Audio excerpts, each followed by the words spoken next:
Hi all welcome to my video. അപ്പോൾ നമ്മൾ ഇന്ന് തൊട്ട് പുതിയൊരു PSC സ്റ്റഡി സീരീസ് സ്റ്റാർട്ട് ചെയ്യുവാണ്. അപ്പോൾ ഇതിലൂടെ ഞാൻ കുറച്ച് ഇമ്പോർട്ടൻ്റ് ആയിട്ടുള്ള ടോപ്പിക്സ് നോക്കാനാണ് പ്ലാൻ ചെയ്യുന്നത്. അപ്പോൾ വീഡിയോ ലാസ്റ്റ് വരെ കാണുക. അപ്പോൾ ഞാൻ ഇന്ന് നോക്കുന്ന union list, state list, concurrent list എന്ന് പറയുന്ന ടോപ്പിക്കാണ്. അപ്പം നമുക്ക് വീഡിയോയിലേക്ക് പോകാം. ഇന്ത്യൻ ഭരണഘടനയുടെ 7th ഷെഡ്യൂളിലാണ് ഈ ലിസ്റ്റുകളെ പറ്റി പറഞ്ഞിട്ടുള്ളത്. ആർട്ടിക്കിൾ 246 ആണ് ഇത് ഡീൽ ചെയ്യുന്നത്. ഇന്ത്യൻ ഭരണഘടനയുടെ 7ാം പട്ടിക പറയുന്നത് കേന്ദ്ര സർക്കാരിനും സംസ്ഥാന സർക്കാരുകൾക്കും നിയമനിർമ്മാണ അധികാരം വിഭജിക്കുന്ന പറ്റി പറയുന്ന വകുപ്പാണ് ആർട്ടിക്കിൾ 246 7th ഷെഡ്യൂൾ. അപ്പം നമുക്ക് ഓരോ ലിസ്റ്റിലും വരുന്ന ടോപ്പിക്കുകൾ ഏതാണെന്ന് നോക്കാം. അപ്പോൾ ഈ 3 ലിസ്റ്റുകളും പറയുന്നതെന്ന് വെച്ചാൽ ഏതൊക്കെ മേഖലകളിൽ കേന്ദ്ര സർക്കാരിനും സംസ്ഥാന സർക്കാരിനും ഏതൊക്കെ വിഷയങ്ങളിൽ അവർക്ക് തീരുമാനങ്ങൾ എടുക്കാമെന്നുള്ളതനുസരിച്ചിട്ടാണ് അവർക്കുള്ള അധികാരം വിഭജിച്ചിരിക്കുന്നതാണ് ഈ 3 ലിസ്റ്റുകളായിട്ട്. യൂണിയൻ ലിസ്റ്റ് കേന്ദ്ര സർക്കാരിൻ്റെ അധികാരത്തിൽപ്പെടുന്ന വിഷയങ്ങളും സ്റ്റേറ്റ് ലിസ്റ്റ് സംസ്ഥാന സർക്കാരിൻ്റെ അധികാരത്തിൽപ്പെടുന്ന വിഷയങ്ങളും ആണ് പറയുന്നത്. കൺകറൻറ്റ് ലിസ്റ്റ് ആണെങ്കിൽ 2 പേർക്ക് അധികാരത്തിൽ വരുന്ന വിഷയങ്ങളാണ് പറയുന്നത്. അത് നമുക്ക് യൂണിയൻ ലിസ്റ്റ് നോക്കാം. യൂണിയൻ ലിസ്റ്റ് കേന്ദ്ര സർക്കാരിൻ്റെ അധികാരത്തിൽ വരുന്ന വിഷയങ്ങളാണ്. രാജ്യസുരക്ഷയെ മുൻനിർത്തിയുള്ള 100 വിഷയങ്ങളാണ് ഇതിൽ വരുന്നത്. അപ്പോൾ നമുക്കിതിൽ എല്ലാ വിഷയങ്ങളും നോക്കാൻ കഴിയാത്തതുകൊണ്ട് പ്രധാനപ്പെട്ട വിഷയങ്ങൾ നോക്കാം.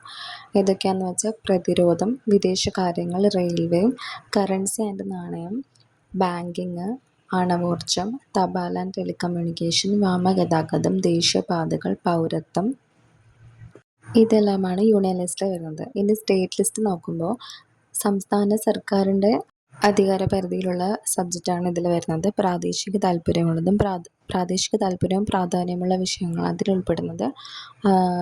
താല്പര്യമുള്ള 61 വിഷയങ്ങളാണ് ഇതിൽ ഉൾപ്പെടുന്നത്. ഇതിൽ പ്രധാന വിഷയങ്ങളെന്ന് പറഞ്ഞാൽ പോലീസ്, കൃഷി, പൊതുജനാരോഗ്യം, ഭൂമി, ലോക്കൽ ഗവൺമെൻറ്, ജയില്, മത്സ്യബന്ധനം, ചന്തകളും മേളകളും, ക്രമസമാധാനം, ജലവിതരണം, ജലസേചനം, ഇതൊക്കെയാണ് സ്റ്റേറ്റ് ലിസ്റ്റിൽ വരുന്ന പ്രധാന വിഷയങ്ങൾ എന്ന് പറയുന്നത്. ഇങ്ങനെയുള്ള 61 വിഷയങ്ങളാണ് പ്രാദേശിക താല്പര്യമുള്ളതും പൊതുതാല്പര്യമുള്ള 61 വിഷയങ്ങളാണ് ഇതിൽ പെടുന്നത്. ഇനി കൺകറൻറ്റ് ലിസ്റ്റിലേക്ക് വരുവാണെങ്കിൽ കേന്ദ്ര സർക്കാരിനും സംസ്ഥാന സർക്കാരിനും പ്രാധാന്യമുള്ള വിഷയങ്ങളാണ്. അവർക്ക് 2 പേർക്കും അധികാരമുള്ള 52 വിഷയങ്ങളാണ് ഈ കൺകറൻറ്റ് ലിസ്റ്റിൽ ഉൾപ്പെടുന്നത്. ഏതൊക്കെയാണെന്ന് വെച്ചാൽ വിദ്യാഭ്യാസം, വനം, വിവാഹം, വിവാഹമോചനം, ദത്തെടുക്കൽ, തൊഴിലാളി ക്ഷേമം, വൈദ്യുതി, ജനസംഖ്യാ നിയന്ത്രണം, ക്രിമിനൽ നിയമം, സാമ്പത്തിക സാമൂഹിക ആസൂത്രണം, ഇതൊക്കെയാണ് ഇതിൽ വരുന്ന കുറച്ച് പ്രധാനപ്പെട്ട വിഷയങ്ങൾ. എല്ലാം ഉൾപ്പെട്ടിട്ടില്ല. 52 വിഷയങ്ങളുണ്ട്. അപ്പോൾ ഇത്രയും വിഷയങ്ങളാണ് ഈ 3 ലിസ്റ്റിലും ഉൾപ്പെടുന്ന പ്രധാന വിഷയങ്ങൾ എന്ന് പറയുന്നത്. ഇനി ആർട്ടിക്കിൾ 254 പറയുന്നത് ഒരേ വിഷയത്തിൽ കേന്ദ്രവും സംസ്ഥാനവും നിയമം പാസ്സാക്കിയാൽ കേന്ദ്ര നിയമത്തിനാണ് മുൻഗണന എന്നുള്ളതാണ്. എന്നാൽ രാഷ്ട്രപതിയുടെ അനുമതിയോടെ സംസ്ഥാന നിയമം അസാധുവല്ലാതാക്കാനും കഴിയുന്നതാണ് ഇത് പറയുന്നത്. 7th ഷെഡ്യൂളിലാണ് ഈ ലിസ്റ്റുകളെ പറ്റി പറഞ്ഞിട്ടുള്ളത്. ഇനി മറ്റൊരു ഇമ്പോർട്ടൻ്റ് ആയിട്ടുള്ള പോയിന്റ് എന്താണെന്ന് വെച്ചാൽ 1976 42ാം ഭരണഘടനാ ഭേദഗതി അമെൻമെൻറ്റ് പ്രകാരം സ്റ്റേറ്റ് ലിസ്റ്റിലുള്ള 4 വിഷയങ്ങൾ കൺകറൻറ്റ് ലിസ്റ്റിലേക്ക് മാറ്റിയിട്ടുണ്ട്. ഈ 4 വിഷയങ്ങൾ ഏതൊക്കെയാണെന്ന് നോക്കാം. വിദ്യാഭ്യാസം, വനം, വന്യജീവി സംരക്ഷണം, തൂക്കവും അളവുകളും എന്ന് പറഞ്ഞിട്ടുള്ള 4 വിഷയങ്ങൾ സ്റ്റേറ്റ് ലിസ്റ്റിൽ ഉൾപ്പെട്ടിട്ടുള്ളതായിരുന്നു. അത് കൺകറൻറ്റ് ലിസ്റ്റിലേക്ക് ഈ 42ാം ഭേദഗതി പ്രകാരം മാറ്റിയിട്ടുണ്ട്. അപ്പോൾ 1976 42ാം ഭേദഗതി പ്രകാരമാണ് ഇത് മാറ്റിയിട്ടുള്ളത്. ഇത് ഇമ്പോർട്ടൻ്റ് ആയിട്ട് ഓർത്ത് വെക്കേണ്ട ഒരു പോയിൻ്റാണ്.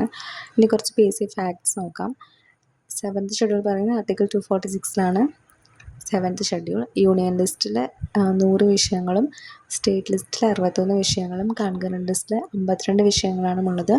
കേന്ദ്ര നിയമത്തിന് മുൻഗണന എന്ന് പറയുന്നത് ആർട്ടിക്കിൾ 254 42ാം ഭരണഘടനാ ഭേദഗതി വന്നത് 1976. ഇനി ഓർക്കാൻ എളുപ്പത്തിന് യൂണിയനിൽ ദേശീയ വിഷയങ്ങൾ 100, അതായത് കേന്ദ്ര സർക്കാരിന് പരിധിയിൽ വരുന്ന വിഷയങ്ങളാണ് യൂണിയൻ ലിസ്റ്റിൽ. സ്റ്റേറ്റ് ലിസ്റ്റ് സംസ്ഥാന വിഷയങ്ങൾ 61 വിഷയങ്ങളാണുള്ളത്. അത് സംസ്ഥാന സർക്കാരിൻ്റെ പരിധിയിൽ വരുന്നതാണ്. കൺകറൻറ്റ് ലിസ്റ്റിൽ സംയുക്തമായി ബന്ധമുള്ള വിഷയങ്ങൾ, അത് 2 പേർക്കും 2 സർക്കാരിനും അധികാരത്തിൽ വരുന്ന വിഷയങ്ങളാണ് ഇതിൽപ്പെട്ടിട്ടുള്ളത്. അപ്പോൾ ഇത്രയും കാര്യങ്ങളാണ് ഈ ടോപ്പിക്കിൽ ഇമ്പോർട്ടൻ്റ് ആയിട്ടുള്ള നോക്കാനുള്ളത്. അപ്പോൾ നിങ്ങൾക്ക് വീഡിയോ ഇഷ്ടമായെന്ന് വിചാരിക്കുന്നു. നിങ്ങൾക്ക് ഈ വീഡിയോ യൂസ്ഫുൾ ആണെങ്കിൽ ചാനൽ സബ്സ്ക്രൈബ് ചെയ്യാനും ലൈക്ക് ചെയ്യാനും മറക്കരുത്. ഇതിൻ്റെ തുടർന്നുള്ള സീരീസുകൾ കാണാനായിട്ട് നിങ്ങൾ എന്നെ ഫോളോ ചെയ്യാൻ മറക്കരുത്.